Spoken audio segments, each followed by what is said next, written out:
Gen Con 2025 has wrapped up in Indianapolis, and I'm going to tell you about every single game I got to play at the convention. Hey, it's Jared from Specifically Solo. Gen Con, the biggest tabletop gaming convention in the United States. So many games there to play. New games that aren't even out yet. I got to play some games that have been on my radar for a little while as well. So I'm going to break this video down into 3 parts. First, I'm going to talk about the games that I got to play solo. I'll talk about their solo modes a little bit and how the solo experience was. Then I will talk about games that I played multiplayer but can be played solo. And finally, I'll end the video talking about games that I played multiplayer that can only be played multiplayer. So little dipping out points for you if you're only interested in the solo only content, if you're interested in games that do have a solo mode, or if you just want to hear about every game I played at Gen Con. So let's go ahead and jump in with the games that I played solo. So first up is a game that is not out yet from Reiner Knizia, and that is The Hobbit, There and Back Again. This is from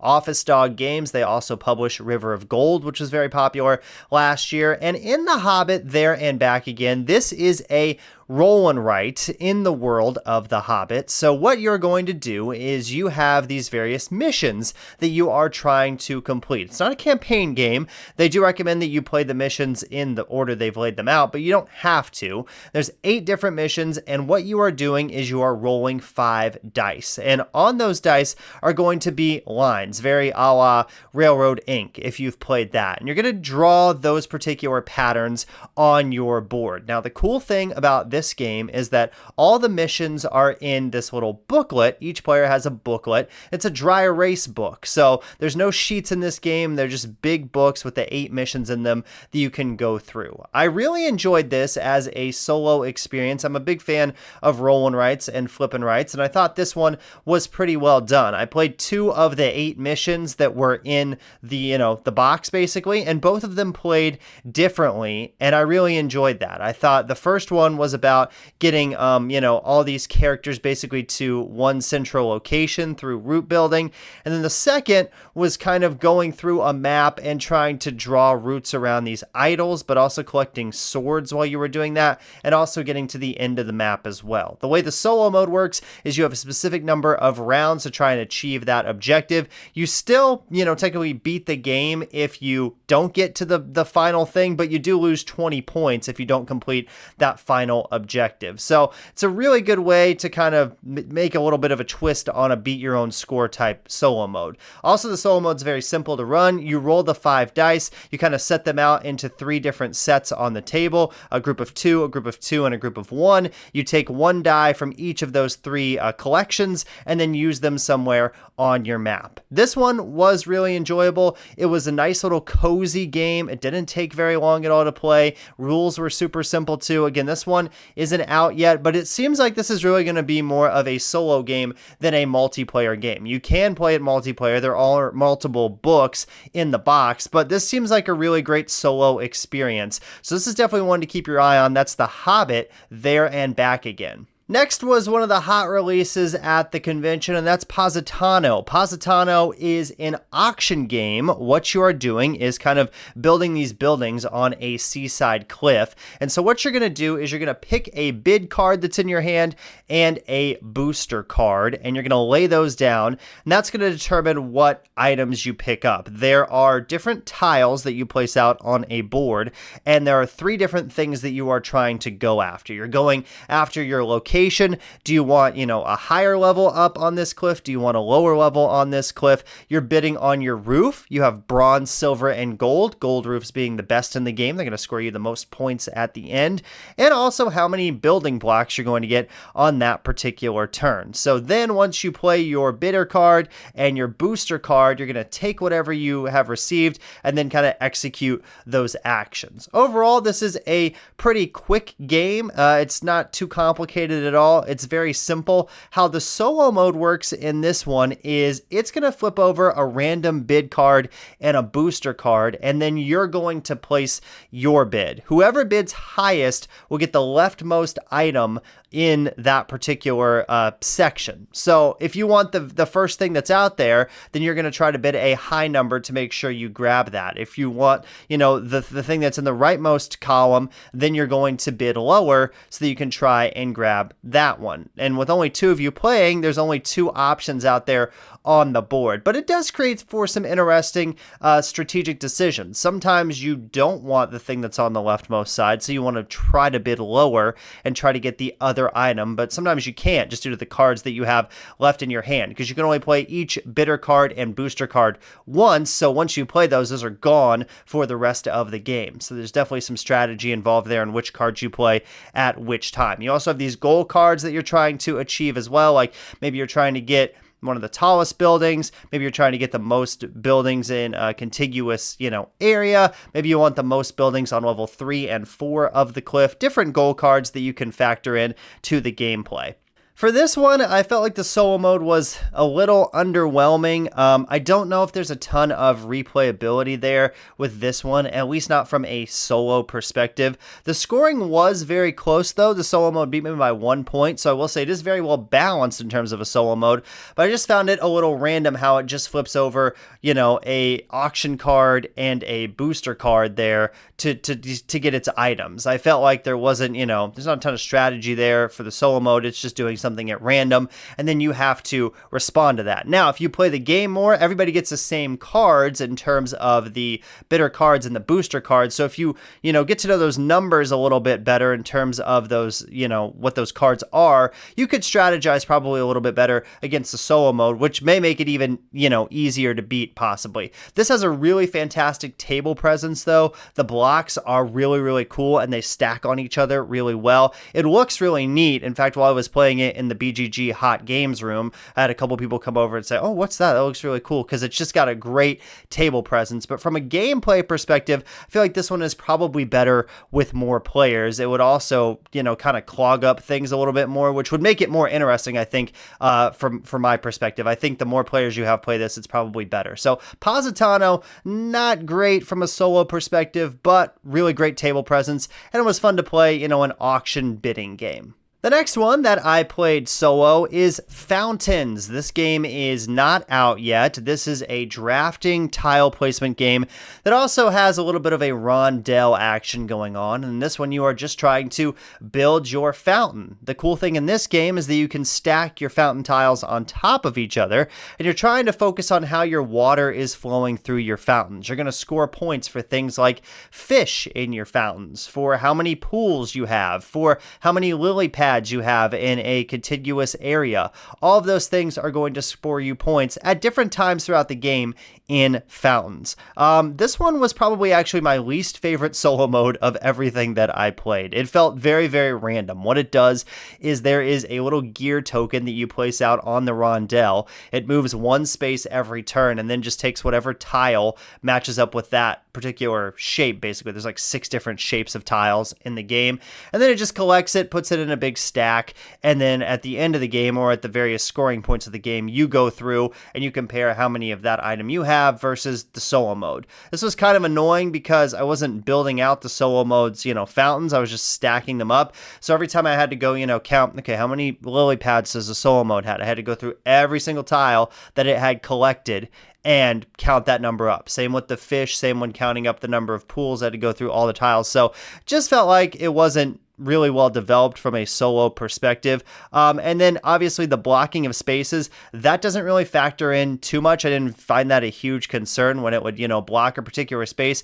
You have 3 little pawns that you move, and you can move them 1, 2, or 3 spaces around the board. Basically, they just have to go to an open space. They can't go where another pawn is or where that little gear token is. But I really didn't find that restrictive. There's also no rhyme or reason as to what tiles the solo mode takes. It's completely random. So you could really say, oh, it's just collecting a lot of fish tiles. I'll just really, try to grab a bunch of lily pads and try to beat it in that particular area. So it's very random. And the final complaint that I have with this game is the tiles are also kind of flimsy because they're like made of foam. And so on this particular table that I was playing on, it had a tablecloth on it, but these tiles were constantly sliding around. They're very lightweight. They don't stick really well to the table, and the arrangement of things is so important in this game that if you bump it or if it moves at all or things like that, you kind of have to rearrange everything. So wasn't a big fan of this one. Again, this one is not out yet, but that's Fountains.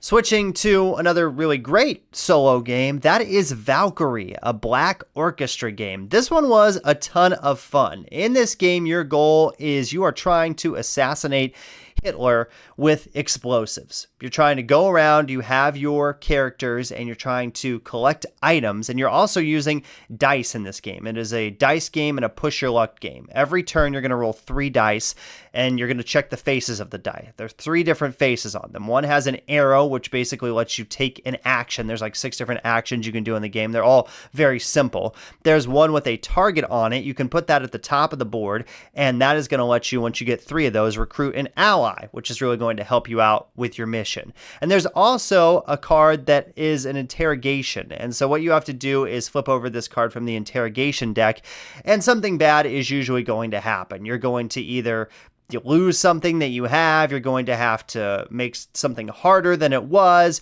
you're going to have these little file tokens that are on the bottom of the board, and once that track fills all the way up, then you lose the game, so it might add a file token, but that's what you are doing throughout the course of this game. You're going to roll those dice, obviously, and then decide what you're going to do on your particular turn. The solo mode, you play with 2 characters, and you just go back and forth. Other than that, there's no additional rules, and because you're only rolling 3 dice a turn, it's very easy to just go between those 2 characters. The characters have different special abilities that come into play throughout the course of the game.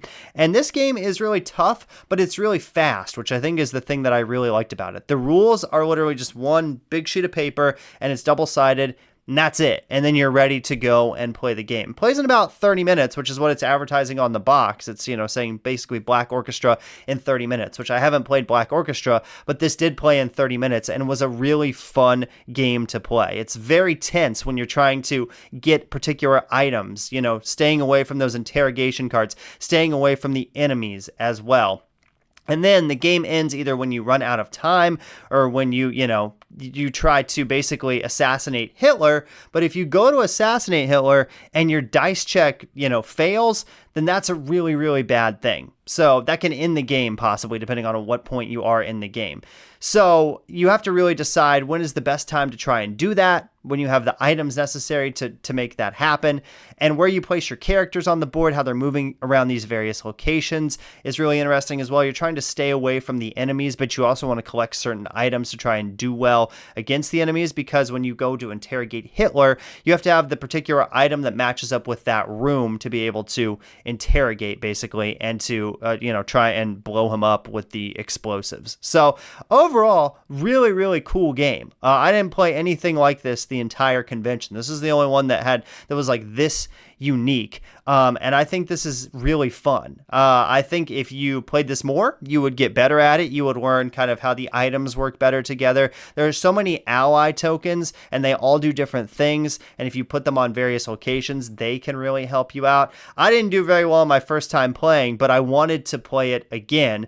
And I think that really speaks to the design of this game. It's a really well-designed game. It's a very simple game to play. It doesn't have a lot of rules, but it's very thinky, and you're constantly trying to figure out where you're going to move your characters to stay away from the enemies, and what items you're going to collect, and how you're going to use your character's special abilities. So this one was great. This was Valkyrie, a Black Orchestra game. Next up is Ofrenda. I talked about this one in my top 10 most anticipated games of Gen Con list. Ofrenda is a drafting and card placement game, and also a pattern building game as well. And you're trying to arrange guests at an Ofrenda. Certain guests want to go next to other guests, and certain guests want to stay away from other guests. Like one guest might say, I want to go next to 2 guests that have a green, color outline on their card. Some guests may say, I don't want to go next to a guest with any skull tokens on its card. And so that's what you're doing throughout the game. You're going to take a turn, you're going to draft a card, then you're going to play one card from your hand into your player board there, which is dual layered and really nice, fits the cards really nicely. But this game is only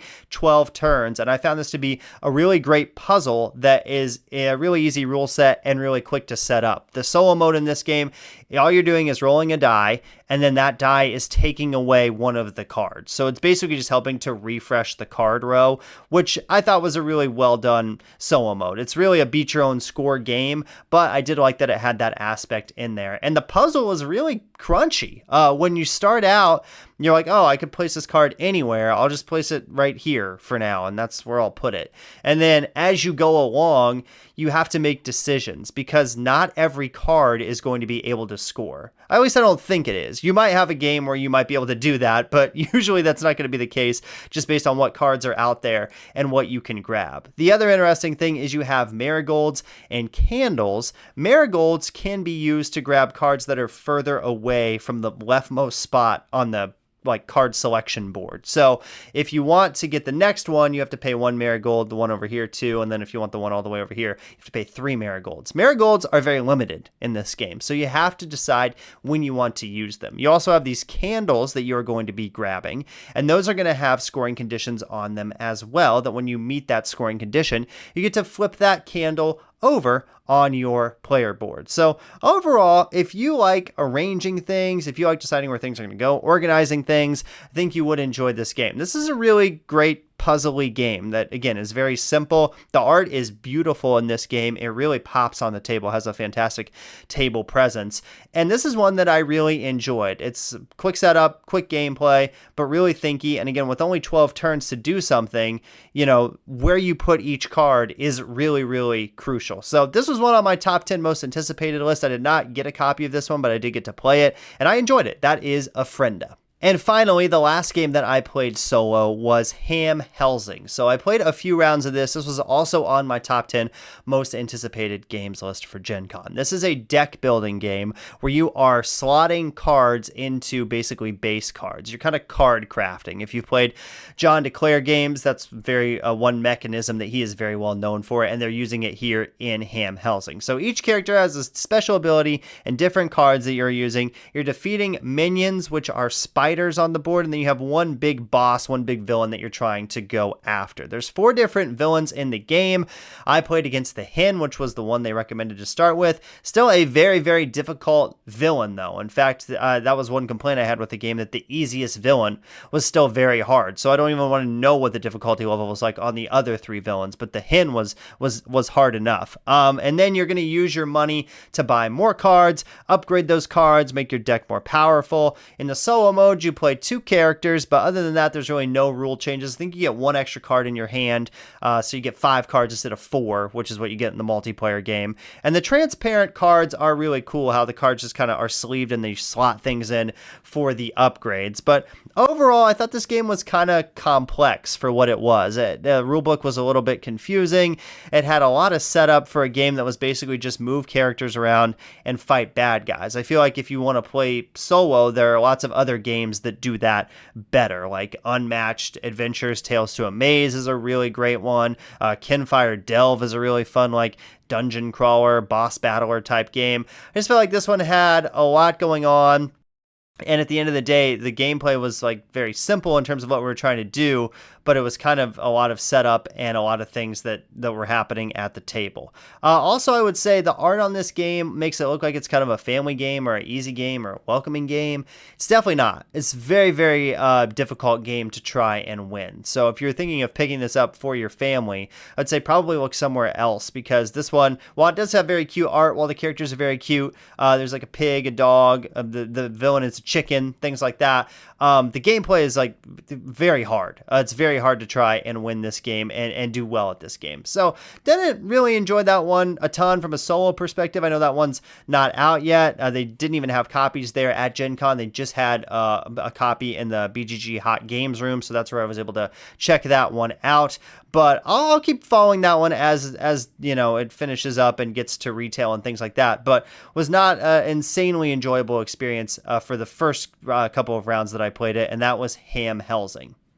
So now let's go to games that you can play solo, but that I played multiplayer at Gen Con. So these ones still have a solo mode, but I played them in a multiplayer setting. The first one of those I'm going to talk about is Class of '89. This is from Paverson Games. This one was in prototype form. So it was kind of very bare bones, which was to be expected. It's a prototype. They had a little sign on the table that said gameplay was about at 80%, art and components were at 0%. So I'm not going to judge it on either of those things so far because the game's not done. But in this game, Class of '89, you are designing a yearbook, and you have two spreads that you're working on. Your spread on this side is going to be all your students, and then your spread on this side is going to be like all your activities. You know, in a yearbook, you have pages like for the soccer team and the football team and the basketball team and the theater department and things like that. So all of that stuff goes on this particular board, and it's way easier than anything Paverson Games have come out with so far. It's got worker placement, tile placement, and set collection. Those are the three main things that you're doing in this game. The most interesting part of this game for me was the worker placement. So you have these different workers which have different abilities on them, and some of them let you take an extra student, some of you let you go to a location without having to pay to go to that spot, and so on. And once the worker placement locations fill up for that round, you can't go there anymore. So you're constantly trying to think, where's the best place to put my worker to get the cards or the tiles that I need that would benefit me the most in this particular round. Also, certain locations, if you're the first person to go there, it's free to go there. If you're the second person, it costs a signature, which is kind of like the money in this game. And if you're the third person to go there, it costs 2 signatures. And you do get a decent amount of signatures throughout the game, but spending 2 signatures, it's kind of a big deal to go to a particular spot. So you're planning on where you want to go at a particular time. I don't know how the solo mode is going to work for this one. I assume it's going to have an automa that is going to block certain worker placement spots, so it's going to be more difficult for you to go out there as a solo player. But overall, I thought this was enjoyable. The yearbook, you're arranging the students in alphabetical order. You have these teachers that might have certain scoring conditions on them, like, hey, I want students with this particular token on them next to me. And there's different tokens you can grab throughout the game as well. There's like a whistle, there's a mask, there's a A+ for being a very academic student, things like that you will put on the students that you have in your yearbook, and then those might score you points at the end of the game. This was really fun. Everybody at the table really enjoyed this one. The scores were very close in terms of all 4 of us that were able to play this one. Went pretty fast too with the teach and the gameplay. It's our first time playing it, any of us. It took like an hour and a half, so that's not really bad at all. Probably take you an hour if you knew how to play the game and kind of knew what was going on. This is definitely one I'm going to keep my eye on as development continues and as they get ready to release a final version, which I think is coming out next year. So that's Class of '89 from Paverson Games. Next is a game that was on my top 10 most anticipated games list for Gen Con, and that is Spooktacular. This is an area movement set collection game in which you are the monsters, and you're in this movie theater, and you're trying to spook or devour guests to score points. I also want to shout out a viewer of the channel. I think your name was Colin, but Colin was at the booth buying Spooktacular when I was at the booth checking out Spooktacular, and said he really enjoyed the channel. So thanks so much for those kind words, Colin. That was really great to run into you at Gen Con, and I hope you're enjoying your copy of Spooktacular too. But in Spooktacular, the coolest thing about this game is that all the monsters play differently. There's 20 monsters that come in the box. So when I was playing this with some friends, we all had a different monster that had different abilities and did different things. One of my friends played as the blob, basically, which was allowing him to put blob tokens out on the board. Another played as a monster called the Deadline, which allowed him to put phone tokens out on the board. And then I just had one singular like character token, but my monster's ability was that it could set traps around the movie theater and then kind of fire off those traps one every turn. So I'm really interested to look at this one and look at all the different monsters and how they play. I think that's where the replayability comes in this game. This was a very fun multiplayer experience. We were kind of laughing the whole time, just going around with our monsters, like spooking guests and devouring guests. And yes, there was a winner at the end of the game, but I don't think we were focused totally on like scoring the most points possible. It was just what's the most fun thing we could do with our monsters to try and have a lot of fun with what was going on that game board. So I'm interested to check out the solo mode. This does have a solo mode. I looked at it a little bit in the rule book, but I didn't really dive into it a ton. So this gets 1 or 2 pages of additional rules, which is not much at all. So this is definitely one that I want to play solo, but I really enjoyed the theme of this. The production is really high level from level 99 games, and this was a really fun experience multiplayer, so I hope it's a really fun experience solo, and that is Spooktacular. Next is River Valley Glassworks. I have a review of this game on my channel, so I'm not going to talk about it for too long, but this is from All Play. This is a set collection and tile placement game where you are drafting pieces of glass that are flowing down a river. You're putting that glass in your shop. I played this one multiplayer. I've played this one solo a bunch as well. It's super easy to play, but has some really nice strategy in terms of which glass pieces are you going to take. And also, the scoring in this game is really cool as well, because if you have any gaps in your scoring going this way, you won't score. You'll just score basically the furthest you've gotten along that. I always get these confused. Is that a row or a column? I'm not 100% sure. But anyway, going this way, you're going to score until you hit a gap basically in all your different colors of glass. And going up this way, you're going to only score for your tallest 2 that you have in columns. So you're going to score for your tallest 2 columns at the end of the game. So while you're collecting the glass, you're always trying to think about where is the best place to put it and where you want to, draft it, what tile you want to draft from basically to grab those glass pieces. The solo mode is really cool as well for this one. That comes with different opponents on the back of the multiplayer boards. There's solo boards, and all of those opponents play a little bit differently. So it has a really robust solo mode for being in a really small box. And this is one that I really enjoy. Again, I have a review on my channel if you want to hear about it more, but that is River Valley Glassworks. So the next one is Tend from IV Studios. This one is not out yet, but I think it's close to releasing. This was a crowdfunded game. And this is a very chonky flip and right. What you are doing is you've got these cards that are going to come out every round, and they have actions on them, and that correlates to actions that you can take on your sheet in front of you. You have 2 big sheets of paper in front of you, much like Hadrian's Wall or even the Anarchy, which just came out from Renegade Games.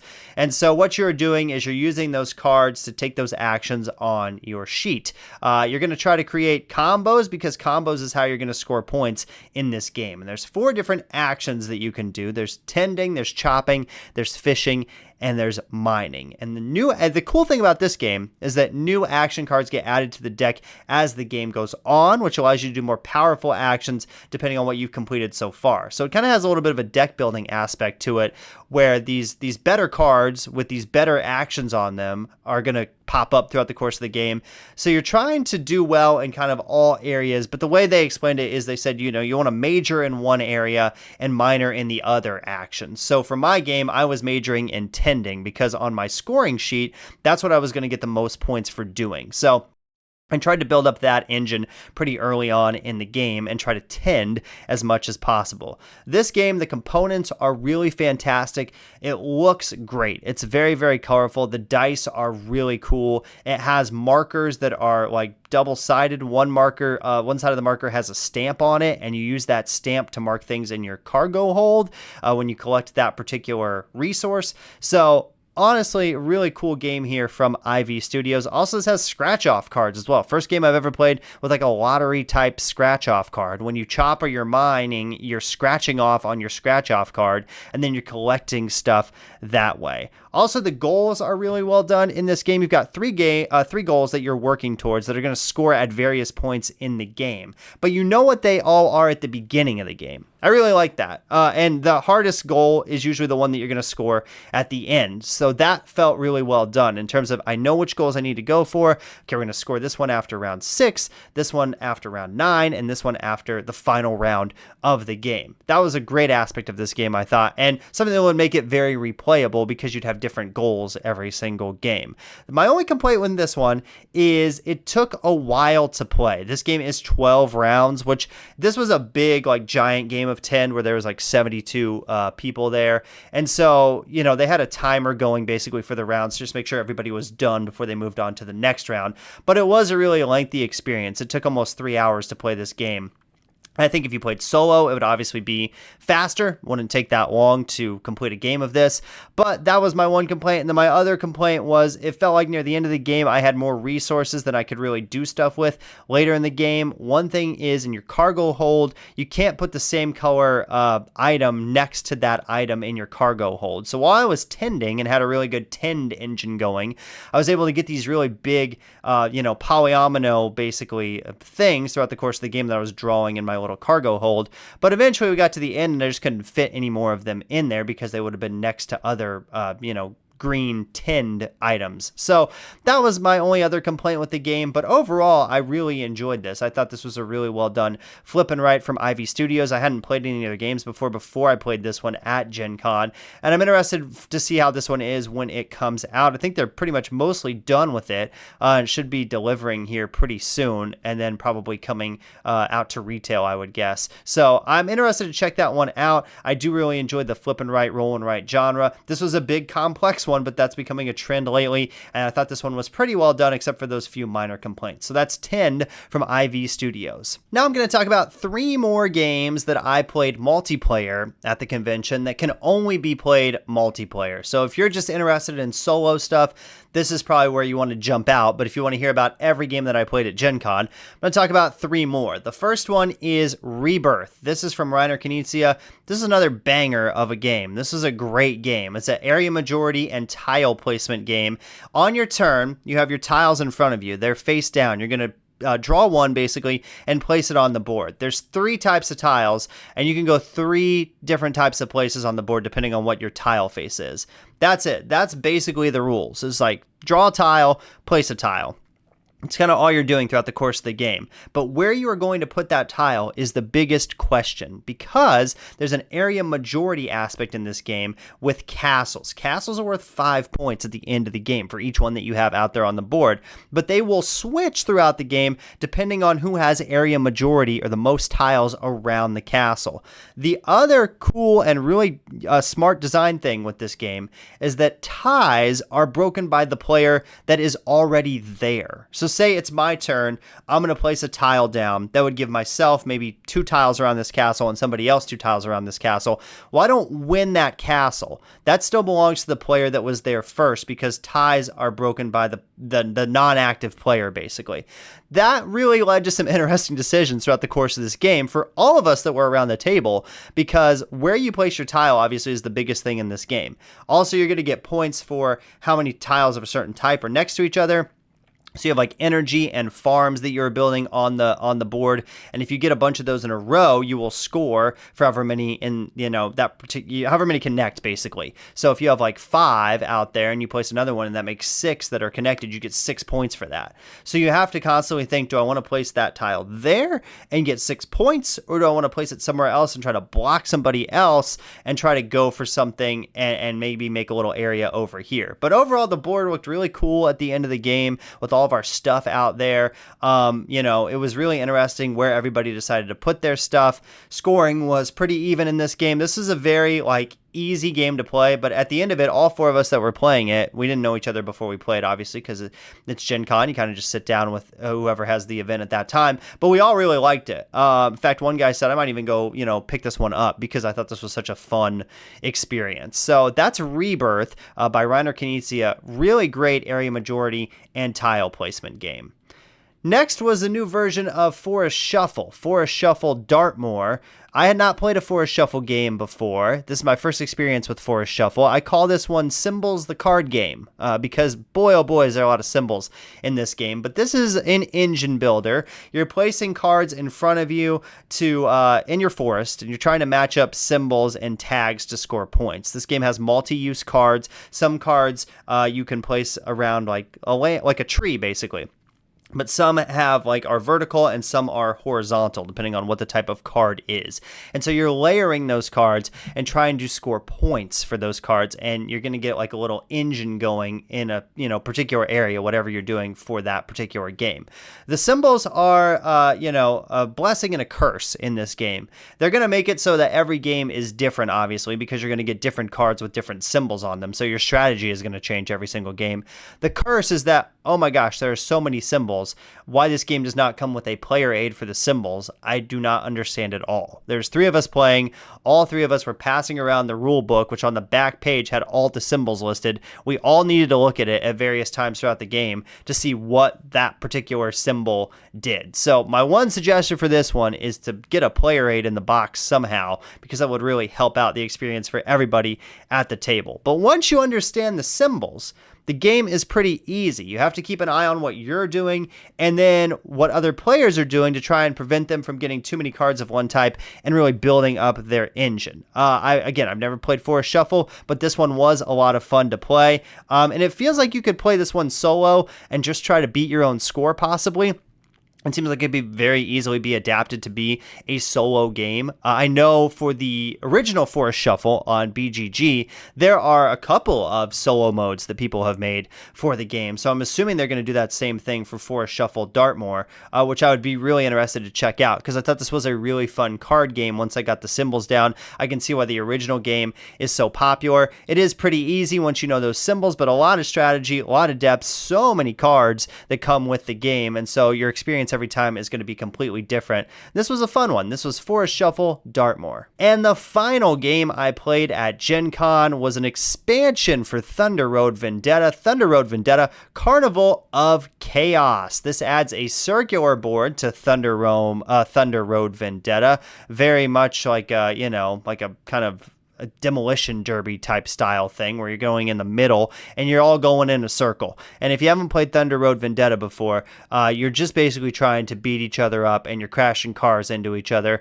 And it is a lot of fun. So this one in the expansion, you play against a character named Tina who will give you some special round abilities each round. She's going to draw a card and she's going to tell you can do something unique this round. Like maybe you can move extra spaces or maybe you get extra damage or something like that. If you like Thunder Road, I feel like you will like this expansion.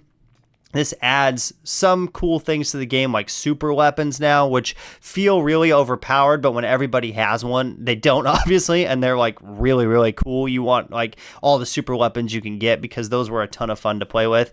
And it also has these like pillars on the board that are tiles that flip over throughout the course of the game. If you're on one when it flips over, basically you lose your car. So you want to try to avoid landing on those spaces if at all possible as well. But overall, it didn't add a ton of difference to how you play the game. It felt pretty much like Thunder Road Vendetta, just with those few little changes thrown in. So if you like Thunder Road, I think you'd like this expansion. But if you like the base game just fine, I don't think you need to go like rush out and pick up this expansion because I didn't feel like it added a ton to the game that wasn't already there. I think the other expansions for Thunder Road might be a little bit better to grab. They feel like they add possibly some more stuff than this one did. But if you want the circular board, if you want to go in the middle and try to, crash into each other and things like that, then that is fun. The other thing that this adds is that there's 3 paths that go into the circular board in the middle of the table. While you're on those 3 straight paths, you can't crash into each other, you can't shoot at each other, anything like that. So the game lasts a little bit longer